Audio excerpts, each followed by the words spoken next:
What's the point of even having these buttons up there then?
Hi, Paula. I'm going to go ahead and mute you just until we get started, and then I'll unmute you, okay?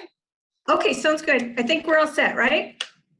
Yep. And for now, I'll probably, if you want to stop screen sharing, and that way we'll start just with introductions, and then you can pull your PowerPoint up when you're ready to go.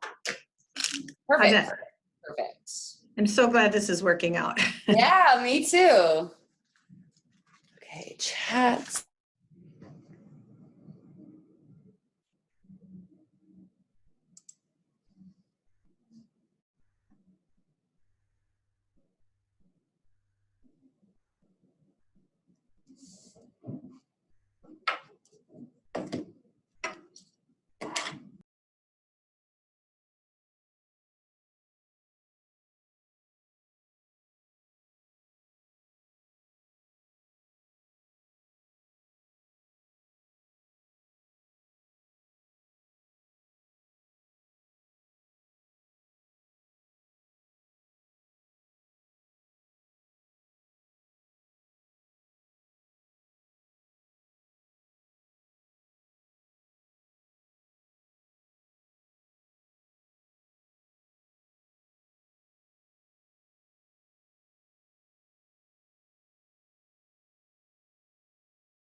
Thanks for signing on. We are going to start with introductions at noon in about 5 minutes or so. So if you hang tight, we'll get started in about 5 minutes.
We're going to go ahead and get started. I know some people will be signing on a couple minutes late, but we're just going to get started with introductions here. Just so you know, this session of the Wayside Women's Services Echo is recorded. It will be posted later to our website, but just be aware this is recorded. And when you sign on, you are muted. So if you want to jump on and ask a question or to introduce yourself, if you are able to use your mic, you will need to manually unmute yourself. And if you are not able to unmute yourself, you can always chat your question or response, and I will help monitor that as we do our presentation today. To start off with introductions, I'm Lucides French. I'm the Education and Prevention Coordinator at Wayside. I'm also a certified peer recovery specialist. Sherry, you want to go ahead and introduce yourself? I am Sherry and I work at Wayside and I am the community coordinator. We'll jump to Rick, who does not have access to his mic, but we have Rick Moldenhauer sign on from DHS. And then let's jump to Paula. Do you want to unmute yourself and introduce yourself? Hi, everybody. My name is Paula Schaefer, and I'm the Safe Harbor Training Coordinator with the Minnesota Department of Health. Great. Paula's going to be our presenter today, and I did send out all of the handouts and the slides. If you didn't get something, you can let me know, and I can send them to you after the presentation today. Katie, are you able to unmute yourself? I know I can go ahead and try to unmute you, Katie. You should be unmuted if you want to introduce yourself.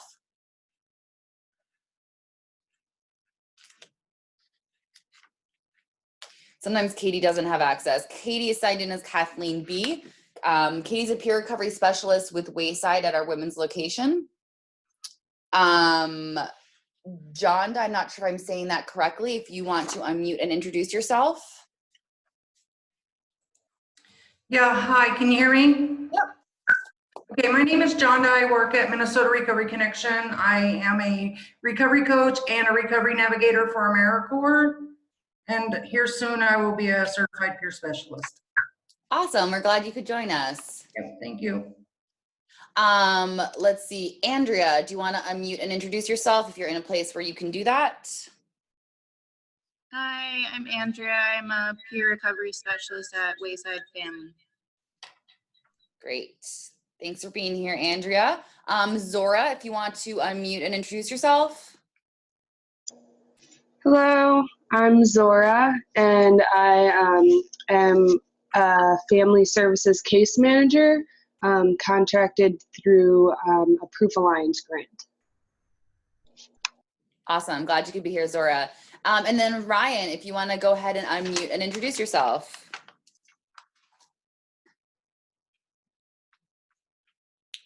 I've got it. There you go, Ryan. You're good. Oh, you can hear me? Oh, I just muted you. There's a little bit of back feed there. If you have your computer with sound on, let's try that one more time. Are we good? It's still getting some back feed. I'm gonna go ahead and introduce you for now, just so we don't hear that terrible sound again. Ryan works at Wayside. Ryan just started with us at Wayside as a peer recovery specialist float actually she will be based at our community resource center, soon to open. So glad you could be here, Ryan. Again, if you guys have questions, feel free to chat them in. Paula, if you want to, Jody, do you want to go ahead and unmute yourself and introduce yourself if you can do that? Jody, you're unmuted if you want to introduce yourself.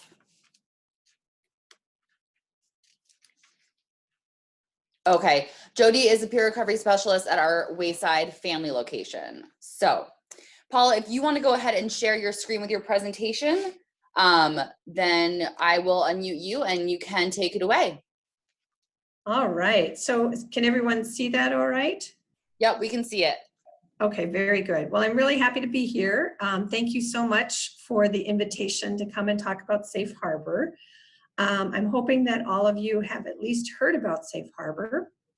And we're going to talk about, this is Minnesota's response to sex trafficking. There's a report that's called No Wrong Door to Services, and that's where you will see the No Wrong Door referenced regarding Safe Harbor. So I will talk about it. So let's get on the same page about commercial sexual exploitation this is our working definition. So anything of value, money, food, shelter, etc., or a promise of anything of value is given to a person by any means in exchange for any type of sexual activity. So you see we have a lot of any's in there. That was really purposeful. We wanted to have a broad enough definition so that we can encompass all the various ways that youth are sexually exploited. A third party may or may not be involved.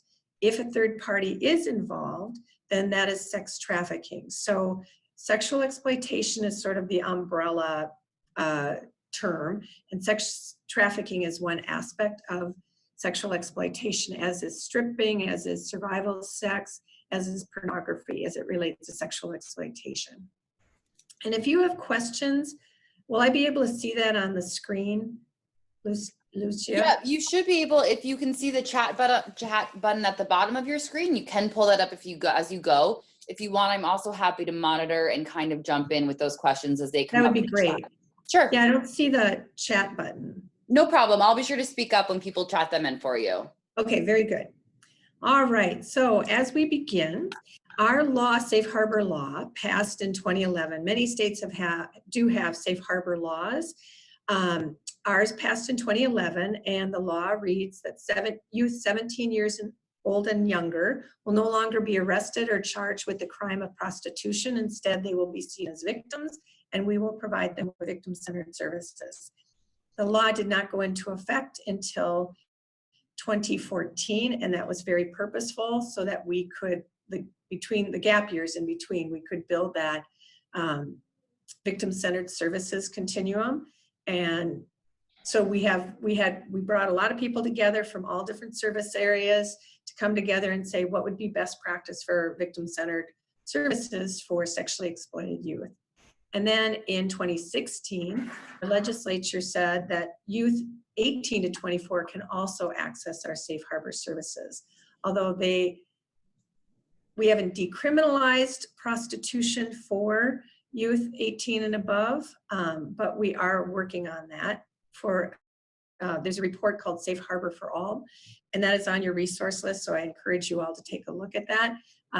There's a lot of work and effort that went into looking at what would it take for Minnesota to provide safe harbor for anyone who's bought and sold, no matter what age they are. So Paula, does that mean it's fair to say that it is decriminalized for people of 17 and younger? Oh, it is. It has been. That's okay. the law. It's decriminalized for 17 and younger, and we're working on it for 18 and over. Thank you. Sure. So these are Safe Harbor statewide state services partners, and you'll also see MinCasa on here. So to the left, you'll see what we do with the Minnesota Department of Health. We have specialized service folks out there, and I'll talk about that in a minute.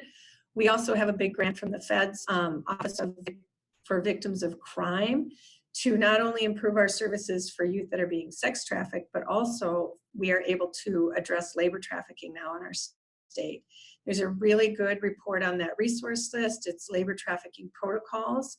So if you want to learn more about labor trafficking, please check out that report. And then we provide a lot of training and technical assistance anywhere around the state to anyone that's interested in learning more about working with sexually exploited youth and about Safe Harbor. We have youth outreach materials. I'll talk about those in a minute. And then the Wilder evaluation report. So the legislature, when they passed the law, said that we will evaluate our Safe Harbor services every 2 years. This report just came out. I don't believe that is on that resource list that I sent, but you can go to Minnesota Department of Health Safe Harbor website, and you will find the latest Wilder evaluation report, which was actually very positive from all of the youth. The majority of the youth said that they really received a lot of help and necessary services when they accessed our Safe Harbor grantees. And then of course, they also talked about gaps in services, and some of which is we really need culturally relevant services for youth and more housing. That's not a surprise to anybody. And there was some other things in there about gaps, but overall it was, for what we have, youth felt positive about that. And then the Minnesota Department of Human Services is another important partner. they have youth outreach training for people who do outreach. They have specialized housing and shelter, which I'll talk about. And then this is really important for related to child protection and child welfare. So in 2015, the Fed said that sex trafficking is child abuse, and that it either needs to be screened in or screened out. If it's screened in, then there has to be an investigation. And this is regardless of who the alleged trafficker is. So it doesn't matter if it's a parent or caregiver or a stranger or whomever, child protection needs to screen it in or screen it out. So it is a mandated report if someone suspects that a child is being sex trafficked, and I'll talk a little bit more about that. And then of course they have vulnerable adult protection as well. Many of our grantees work with youth up to age 24, actually older than that. And so there is vulnerable adult protection for those youth as well. And then the Bureau of Criminal Apprehension, they are a very important partner. They have a statewide task force run out of the Bureau of Criminal Apprehension with law enforcement representatives from around the state of Minnesota. If anybody suspects that there is trafficking happening, they can contact this reporting line or their local law enforcement. And then MNCASA, they have developed protocol guidelines, and they have protocol team formation. They assist protocol teams around the state of Minnesota. These are our no wrong door to services values. I would highlight a couple of them that really anyone who provides these services for youth needs to be trauma informed. And then also trauma recovery focused on the work that we do with youth. Services are often statewide. Youth have a right to privacy and self-determination. As you can imagine, their own agency and control has been taken from them in the process of sexual exploitation. And then sexual exploitation can be prevented. It was purposeful that the legislature put Minnesota Safe Harbor in the Department of Health so that we could take a public health approach to sexual exploitation. That means not only intervention, early intervention, deep end intervention, but that we need to understand what are the underlying conditions in society that allow sexual exploitation to flourish. So prevention is a really important thing for us, and I'll talk about that as well. So you have this map. I hope you have it in front of you. It's the Safe Harbor Services for Sexually Exploited Youth. And on the front, it lists our regional navigators. There's 8 regional navigators around the state of Minnesota, and they are main point people for anyone who has anything to do with youth. It could be a parent, a coach, teacher, law enforcement, social service worker, youth worker, somebody who's in chemical dependency services, etc. They can contact the regional navigators and say, I don't know if this is happening to this child, but this is what I'm seeing. They'll provide consultation. They do training and technical assistance. They also work very closely with any of the community response teams in their region. So you can see, most of you would be West Metro, I'm assuming, and the link is the West Metro Regional Navigator. And then on the back, you'll see the list of housing services that's funded through the Department of Human Services. We hope to, I just attended a meeting for RFP reviews for DHS. So we're hoping that maybe we'll have some additional housing programs in the coming months, but this is who we have right now. And then to the right of that, you'll see services. So Minnesota Department of Health also funds community-based specialized services for youth. And when youth come and access these services, our grantees find out what do they need immediately. Have they eaten? Are they safe? Do they need medical care? Have they slept? They'll take care of all those immediate needs, but then they'll find out what else does what else do the youth need? Do they need housing for the night? Do they need help going to court? Any and whatever a youth needs, they will do their best to help them. So this goes back to the child protection response. There's so much more that goes into this, so I encourage folks to get on the website for DHS to find out more. But this is just a quick reminder about when do you report. With regard to sexual exploited youth, only if parents, caregivers, household members, or people in a position of authority, that's when you report to child protection. You can always report to law enforcement or contact a regional navigator. Same thing for commercial sexual exploitation.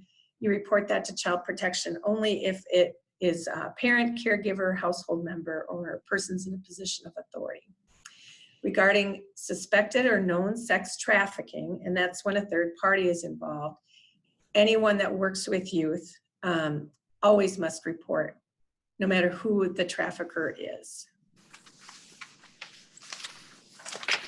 So prevention and early intervention focus. So we hired a consultant, this was a few years ago, to work with youth around the state and our providers around the state who work particularly with diverse youth to develop youth outreach materials. So I don't have on this slide the variety of posters that the youth help create, but this is one example. So it has what the definition of what sexual exploitation is, and it also has where you can go to for help. So it's a text line and a phone line.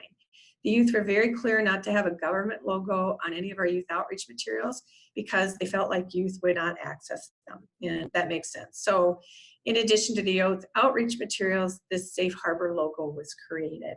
There are business cards, so I would encourage you all to get on our website and take a look at what makes sense for you, maybe it having in your offices, having business cards available to hand out to youth, and you don't have to say, hey, I know this might be happening to you, take this business card.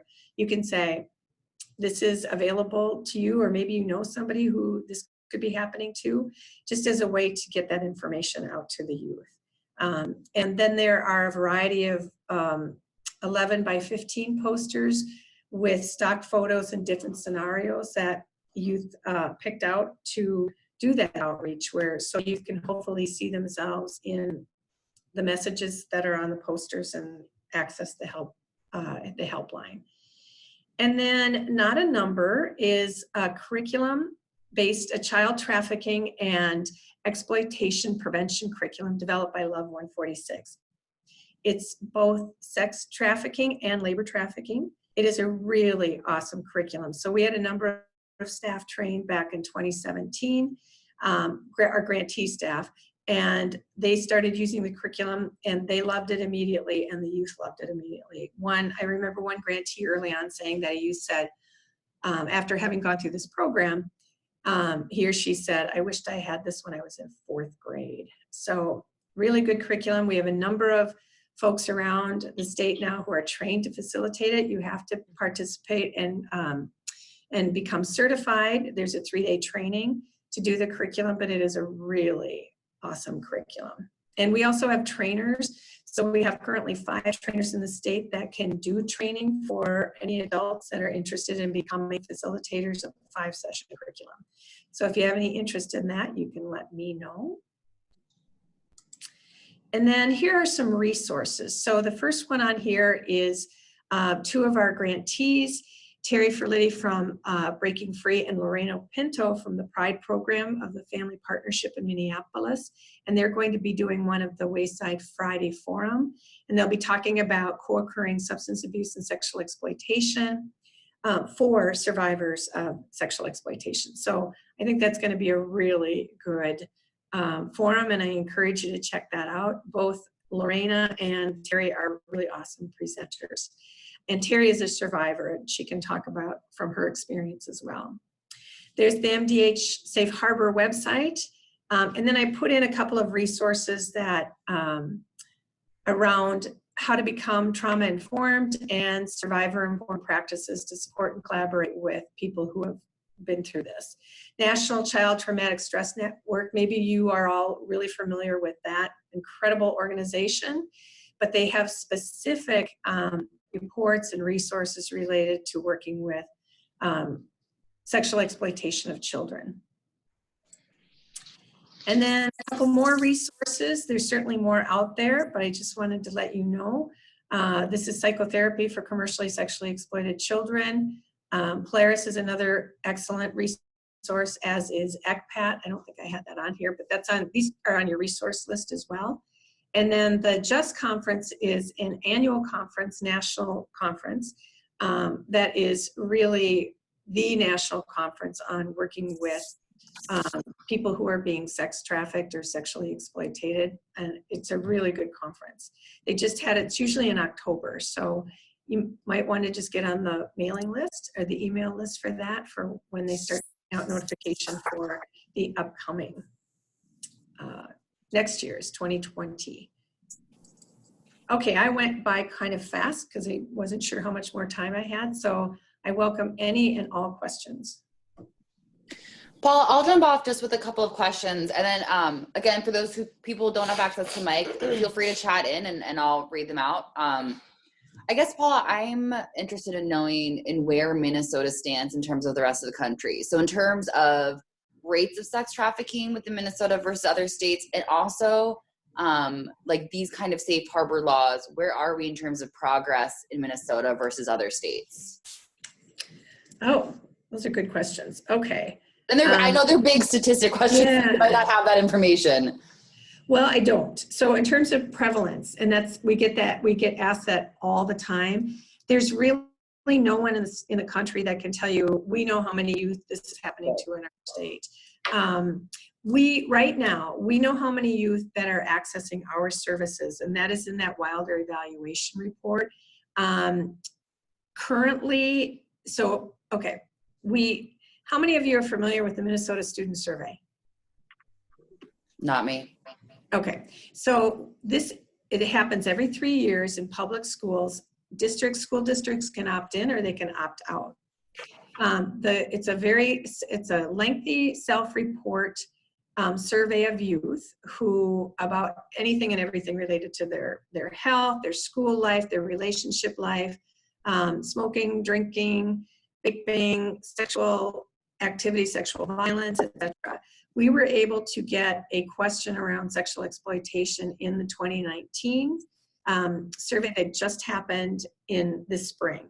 And the question was, have you traded sex or sexual activity for anything of value like food, shelter, clothing, etc.?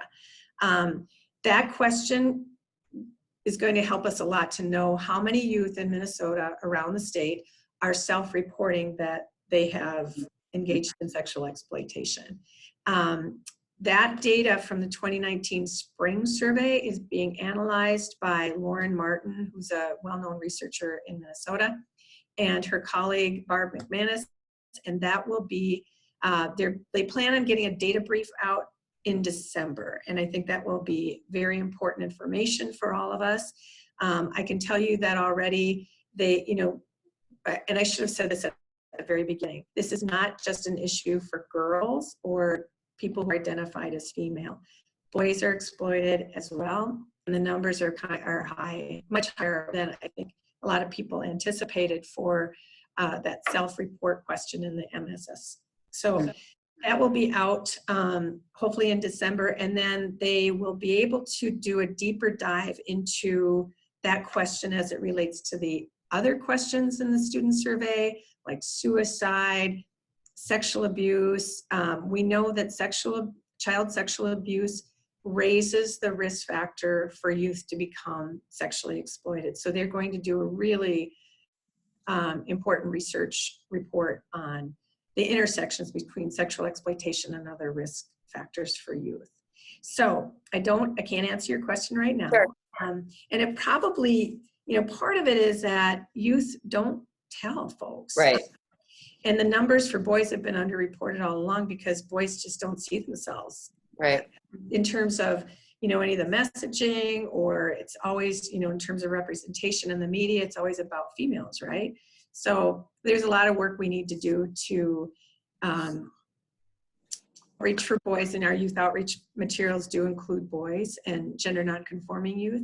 Mm-hmm. It's a difficult thing. And of course, there's safety issues for them to report. Their traffickers and exploiters have threatened them with all sorts of things if they try to tell anybody. So sure. In regard to how we stack up against other states, I can tell you this, that I mentioned earlier that many states do have passed a safe harbor law, but we're the only state to date that has put an extraordinary amount of money toward it. In fact, I don't know too many states that have put much money at all into it, but we have put over $15 million into safe harbor thus far per biennium for those services and for the investigations and for community response. So we are looked at by other states as a leader in our safe harbor. Okay, thank you. Yeah. Rick had a question. What's the statute for, oh, sorry, hon, just went down. What is the statute for the safe harbor law? Oh, what the actual statute, the numbers and the letters? I'm guessing, yeah. I wish I could tell you that I have that in my head, but I don't. But if you go to our website, you'll be able to find that. Okay. I asked that question. It's a good question. I guess I'm gonna have to find it and memorize it. Okay, Jody chatted in. This is a very personal topic for me. I was actually a victim of sex trafficking, and it made me depersonalize prostitution and brought me to a very dark place. I guess I'm wondering, what are the resources for adults with problems that don't know any other way to make money, and there are no services to help us with housing? And I would like to know how to help other women or other men I meet that don't have anywhere to go and maybe get sober and want to change and get help with mentally and financially. Thanks, Jody. Thanks for sharing that. Yeah, thank you, Jody, for sharing that. So that's a really good question, and that's why that Safe Harbor for All report is really important, and you're going to want to look at that.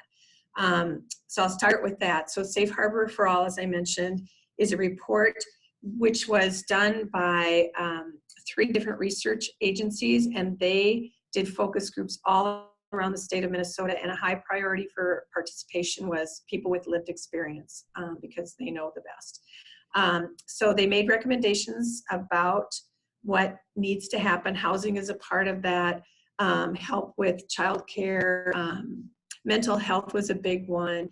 So I think you're going to really enjoy reading that report. The next steps are to see if the legislature will pick that up. And what we hope will happen is that they will provide money so that we can begin to look at what do we need to do, how much is it going to cost. Of course, housing is such a huge, huge issue. So stay tuned to that. You can find out. We can't lobby for that because we're a state agency, but there are other organizations that will be lobbying the legislature for that. And I think one place to start would be MnCASA if you want to get involved. Maybe with even being part of that lobbying effort or calling legislators, et cetera. So in terms of help for adult survivors, there's another report I want to mention to you. So in the gap years between 2011 and 2014, I mentioned people come together to say, what do we need and how do we do it? What's best practice?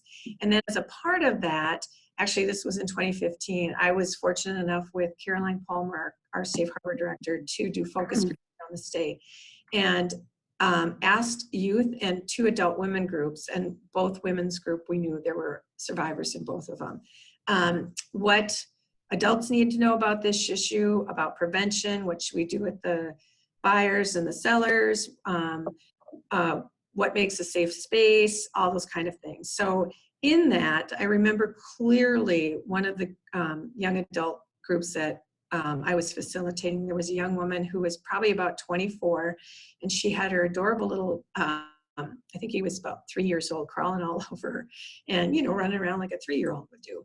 And she said, and my heart broke for her, she said, we need a safe harbor for people like me and everybody, because she was having a tough time finding the housing and the jobs, etc. So I refer to that report, and it's called Voices of Safe Harbor on your resource list. So I already mentioned Terry Ferlitti and Lorena Pinto. Lorena Pinto runs the Pride program at the Family Partnership. They provide services for youth, but they have been, I think, the longest agency in the state that have provided services for adult women who have been prostituted, who are being prostituted or have been. So their agency is amazing. And then Terry Ferlitti at Breaking Free, they are in St. Paul, and they provide amazing services and have for quite a long time for adult women who are being prostituted. So I wish I could tell you we have a whole bunch of other folks. Actually, the grantees on that map, they don't turn people away because they're older, so they will do whatever they can to support folks. But given that we're in the metro, for sure, I would connect with Breaking Free and Pride Program at the Family Partnership. I hope I answered those questions. Yeah, you did. And it looks like Rick also found the statute and posted that in the chat. So thanks for that, Rick. Oh, good. Thanks for doing that, Rick. Katie also had a question here. This has a personal meaning to me as well. So if when they make a law to decriminalize sexual exploitation for people 18 and older, I'm wondering if some people, I know the percentage is small, will take advantage of that, especially third parties causing more problems. Is there any way to safeguard against that? Those issues, I think, were touched on in that Safe Harbor for All report, but that's one of the things that would need to be addressed, right? What are the unintended consequences if we were to pass a law to decriminalize it for the people who are being bought and sold? So I don't have an answer for you right now. It would need to come from the people who are providing the services and the people with lived experience. I feel like that's often the questions that I hear come up in terms of like the voluntary sex work versus non-voluntary and what is consensual and what isn't. And I think I hear that question come up a lot. That was also addressed in the Safe Harbor for All report. Okay.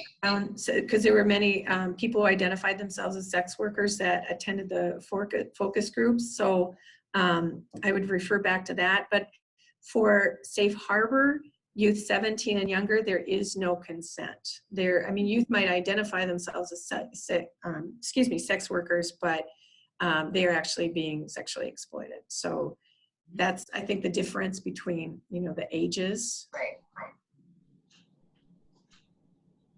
Great. Any other questions? Chat in or unmute yourself.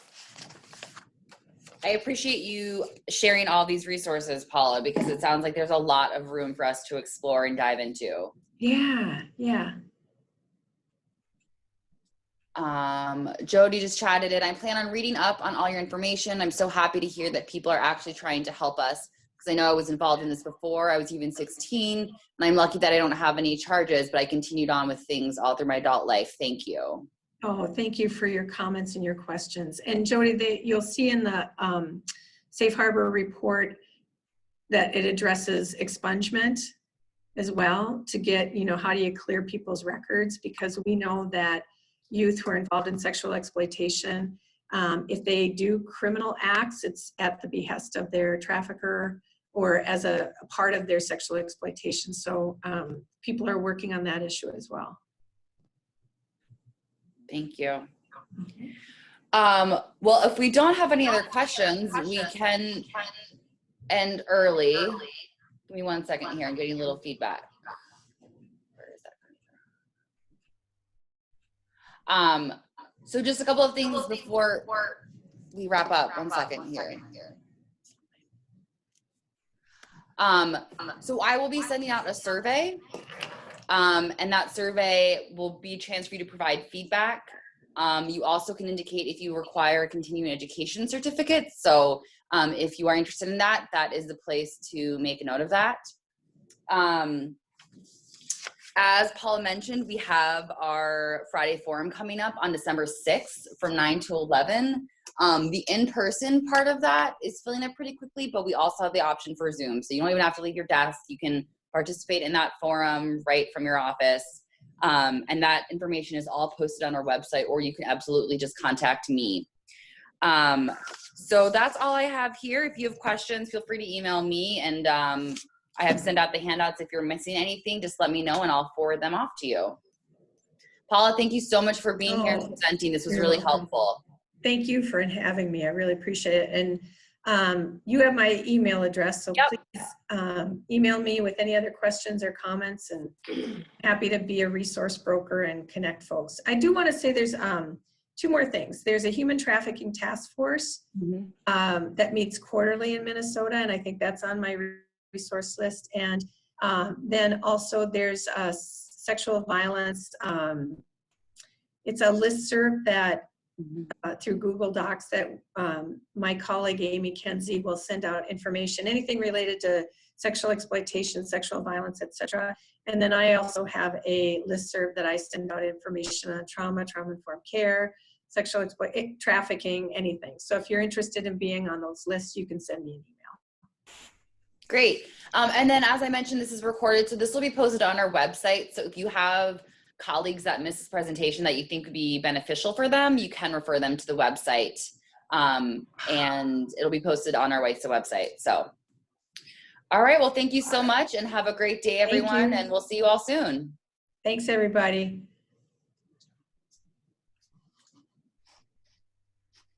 Okay. Are we done? Oh, I can't hear you now for some reason. I can't hear you. Adding in, John, I'll send you the handouts. Absolutely. Thanks, everyone. Thanks. Bye-bye.